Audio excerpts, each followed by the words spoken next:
What's up, everybody? It's your boy, Famous Loza. We out here in the 915 Southwest Desert at the edge town of El Paso, Texas. You already know what it is. We're keeping it alive. We're keeping it lit all day, every day. Positivity is a choice. You wake up to be positive. You never wake up to be basic, mediocre, or average. We have too many of those people in that world with that stigma in the back of their head that they think it's okay to be basic. They think it's alright to just get around or just get by. Not me. I inspire people to go above and beyond to reach their full potential. There is no limitation. The only limitation in this world is a person in front of you looking in the mirror. You feel me? Don't ever let anybody tell you you can't, you shouldn't, or you won't in life. Because if you could think it and believe it, make it happen. There's two different types of people in this world. The ones that sleep and dream, and the ones that wake up and put their dreams to work. What type of person are you? Are you one that sleeps and dreams, or are you one that wakes up and puts their dreams to work? You feel me? Simple as that. So yeah, man. If you guys want to subscribe to my Instagram, feel free to follow me at famousloza_24. You already know what it is. I appreciate the follow, the likes, the comment, the spam. Go crazy. You already know what it is. It's that loyalty over royalty. FOE. Family over everything. But yeah, today we're going to talk about my experience casting for the Real World 33 season. It was pretty gnarly. Pretty crazy, pretty geeked out, pretty smooth, full of emotions, but it was pretty lit. So the way it started off is 10 years ago, I believe it was in 2011, my twin brother and myself were living in San Antonio, Texas. I was a manager at Radio Shack, and my twin brother had wrote an email to MTV in regards to Real World and their ratings and maybe the possibility of them maybe filming my twin brother and myself, you know, because we've been through everyday life, the struggles. Back then we really didn't embrace the bad, you know. The reason why I say that is because I've learned as you get older and mature and more in life, you got to learn how to embrace everything in life. Not just the good, the beautiful, the sexy. You gotta learn how to embrace everything. The good, the bad, the evil, the sexy, the not so sexy. You gotta embrace it all to make you a well-rounded person, you feel me? To speak from experience and, you know, to have a platform or a better understanding of what people are going through, you know? Different ethics, different backgrounds, different cultures, all that stuff. So my twin brother wrote an email to MTV saying, hey, you know, you guys suck, your ratings have gone down, you guys need to, you know, film my twin brother and I. We've been through everyday life struggles, we've been kicked out of our house, we've been living on our own, things of that nature. MTV responded back to my twin brother. So I got off work. I remember getting off work at Rolling Oaks Mall, Radio Shack, closing the store, driving to my apartment. I get to my apartment, my twin brother Gabriel was like, Philip, full of excitement, full of emotions. And he's like, guess what, bro? I was like, what? He's like, I wrote an email to MTV. And I was like, congratulations, you know? That's fucking awesome. And I was like, what did this email say, or what was it about? What are you trying to get at? And he's all like, nah, not much, man. I just told him plain and simple, the ratings suck, and that they really haven't really done anything to capture audience attention, and that they need to put us as in you and me on TV. And I was like, what? And then, what did they say? And he's all like, they responded to me. I was like, they responded? He's like, yeah, man, they responded. They wrote back an email saying that they love my confidence and they love our story, our background, and they're going to go ahead and send us VIP tickets to go audition in Austin. So in 2011, they were getting ready to film Real World 25, which was Las Vegas. So they were having auditions. Austin was the audition in Texas. I was living in San Antonio, which was an hour away. So when we got that email, I called my boss up. I was like, hey, Jesse, I'm sorry to tell you, but I'm not going to work tomorrow because this is what's going on. And Jesse's like, I got you, man. I understand. Go for it. Appreciate my boss, Jesse Moreno, man. I appreciate you. Thank you for everything you taught me. So my twin brother and I, we go get a haircut. We look fresh. We got brand new clothes. You know, the day of comes, and we drive all the way to Austin, Texas. Downtown 6th Street, there's this restaurant. I can't remember what it was called. It was like right by the DoubleTree Hotel. And this restaurant is fucking packed. Like, it's packed. I park my truck and it's just like the line is inside the restaurant, outside, around the restaurant. And I'm just like, what? My twin brother and myself, we walk up to the front of the restaurant. The line's so big, my twin brother literally got discouraged. My twin brother's like, fuck this, dude. I think this was a waste of time. Let's just go back home. And I look at him like, nigga, you didn't drive, you didn't spend gas, you didn't any of that. You feel me? We got a haircut, we got brand new clothes, we look and we smell like $1 million, you feel me? So let's go act like $1 million. So I hit him in the fucking shoulder, I was like, follow my lead. And so I take the lead and I start cutting the line. I start, excuse me, pushing people out the way. My twin brother's right behind me. And I was like, excuse me, watch out.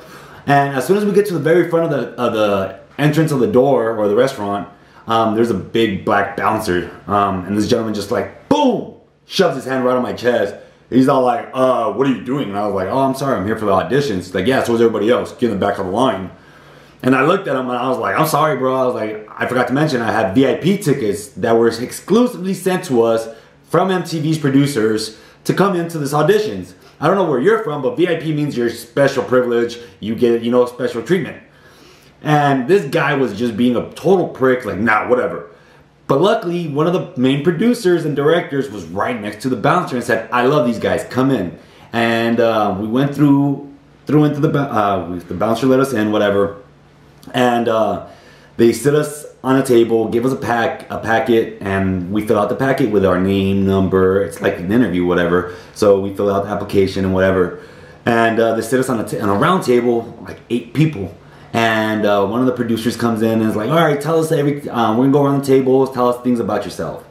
And so on go, and then my twin brother goes, and then I go. And then they say, all right, leave us with your favorite female actress, and so on. Okay, get up and leave, get up and leave, get up and leave, get up and leave. And the only 2 left are on the table is my twin and I. And they say, congratulations, you guys advanced to the next round, follow me.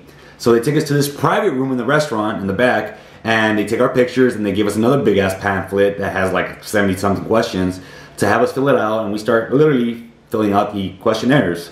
And we go back into another group interview, and we start having another group interview, and they ask us, the final question was like, what's one word that defines you or whatever. And out of that table there was only 3 advanced people, my twin, myself, and a female. So they told us to look at our phone, to have our phone open that same night because we'll be receiving a phone call. And I was like, all right, cool. That same night came around 9 o'clock, we did get a phone call, and they told us that we made it to the next round and we were gonna go to the Doubletree Hotel, spend the night there, and they're gonna interview us. Long story short, my twin brother's the one that got selected. He got selected by MTV, but didn't end up doing it ultimately. I don't know why, I don't know. I never, till this day, he hasn't told me, and I don't know, and I don't care, and I don't care to ask. Because that's him, that's his lifestyle. If he didn't want to do it, that's cool, I support him.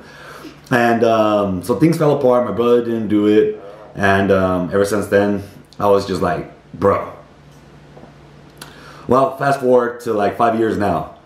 5 years ago, I was engaged in this 7-year relationship and whatever, and this girl did me dirty.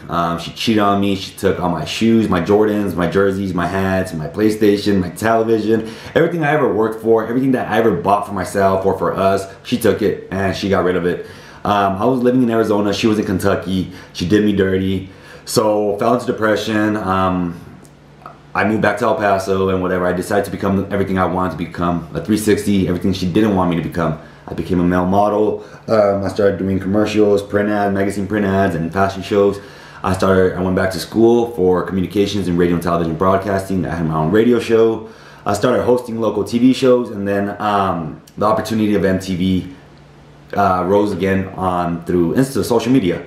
And so I applied. I put another application in for MTV, and I would say within 2 months, 3 months, I got an email from MTV saying, hey, we really love your profile. Here's this link, submit some photos and whatnot. So I submitted some photos, and I did another questionnaire, which was 76 or 50 something questions, I don't remember. And I poured my fucking heart out. I really did. I mean, I in those questions, like, it had my political views, social views, economical views, relationship views, gay views, all sorts of views. You feel me? Like, it went into depth, and I wasn't being no people pleaser. I wasn't being fake. I was just being me, and I responded to everything as thorough, as honest as I could. And so I got a phone call from that email. I got an 818 phone call. I was at New Mexico State University in school, and I was getting ready for one of my classes, and then my phone started vibrating, and as soon as it started vibrating, and I thought in the back of my head, I told myself, that's MTV. Pulled out my phone, and it was 818 number, and sure it was one of the producers. It was about a 45-minute interview, and they left me with the, keep your phone open, we're gonna schedule a Skype interview with you. And I was like, all right, bet, one-on-one interview, that's awesome. And my Skype interview was recently on December 11th, if I'm not mistaken. And we're today, December 13th, 2 days ago. And my Skype interview with Matthew was amazing. Shout outs to Matthew. Shout outs to the whole MTV Bunny Productions agency for giving me the opportunity to share my life story and to be one of the finalists for MTV Real World 33. Now, this was really awesome because, like I said, my Skype interview, they really just asked me about my childhood, my parents, how they still are. They also asked me about some of my political views. And what's one thing I would dislike from a roommate if I were to get casted with a roommate, if there's one thing that would bother me. And so I answered everything thoroughly. I gave us much information, as much emotion, you feel me? You gotta be you. At the end of the day, on the interview, you gotta be you. You cannot try to be a people pleaser. Don't try to be fake, fraud, because they will see right through you. Whatever you wrote on your questionnaire, all this, like I'm telling you, all of this, they have that in file. Print it out, read over it, make sure you remember what you wrote, you know. Don't try to give a life story that you didn't put down, or don't try to be somebody that you're really not. Because at the end of the day, they're looking for something specific. You feel me? And don't change anything about you.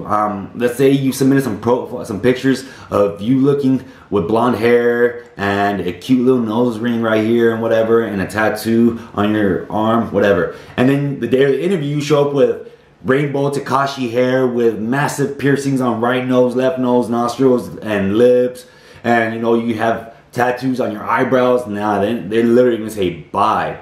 So don't change your appearance. You know, be you, do you, for you. At the end of the day, it's your life, it's your vision. You don't have to try to please anybody. You feel me? Please yourself. Simple as that. And yeah, man, just be truthful and honest, as open as you can.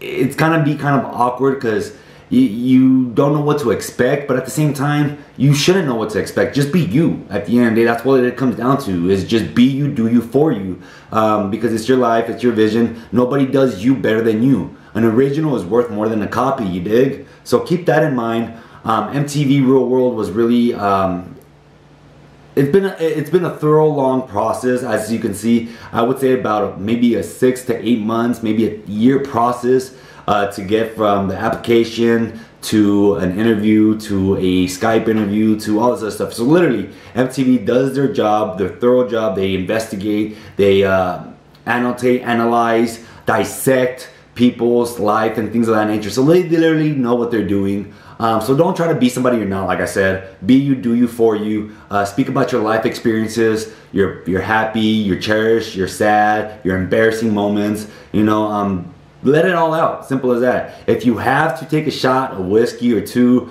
do it. You know, to loosen up, it's all right. Get those jitterbugs, get the nerves out the way. I did. I drank about 2 cups of coffees. Each cup of coffee had 2 shots of some Crown Royal. So Matthew literally got the whole, he got all of me, the whole Famous Loza. You already know what it is. It's your boy Famous Loza out here in the 915 Southwest Desert, edge town of El Paso, Texas. I hope this video was very useful for you guys. I hope you guys are pursuing or want to pursue, whether it's acting or reality TV or whatever it is, do it. Don't let anybody discourage you. Don't let anybody tell you you can't, you shouldn't, you won't. Because at the end of the day, if you could think it and believe it, make it happen. You feel me? 2 different types of people in this world. The ones that sleep and dream, and the ones that wake up and put their dreams to work. What type of person are you? You feel me? Y'all be safe. Make sure you guys follow me on Instagram at FamousLoza_24. You already know what it is. Go like, go share, go comment, go spam on all my shit. As a matter of fact, just go to Google and type in Famous Loza. Simple as that. Follow all my social media platforms. If you have any questions, comments, concerns, hit me up on my Instagram, on here on YouTube, whatever it is, I got you. I'll respond to you guys. If you guys need any advice, if you have any conflicts, if you have any, if you need motivation, whatever it is, I'm here for you guys. If you need somebody, you know, to talk to, I'm right here. You already know what it is. It's that loyalty over royalty, FOE, family over everything. Don't be basic, don't be mediocre, and don't be average. Always go above and beyond. Positivity is a must. You already know what it is. Glass is always halfway empty. You have the power to make somebody smile. Don't let that power go to waste. You feel me? Let's go. We out here.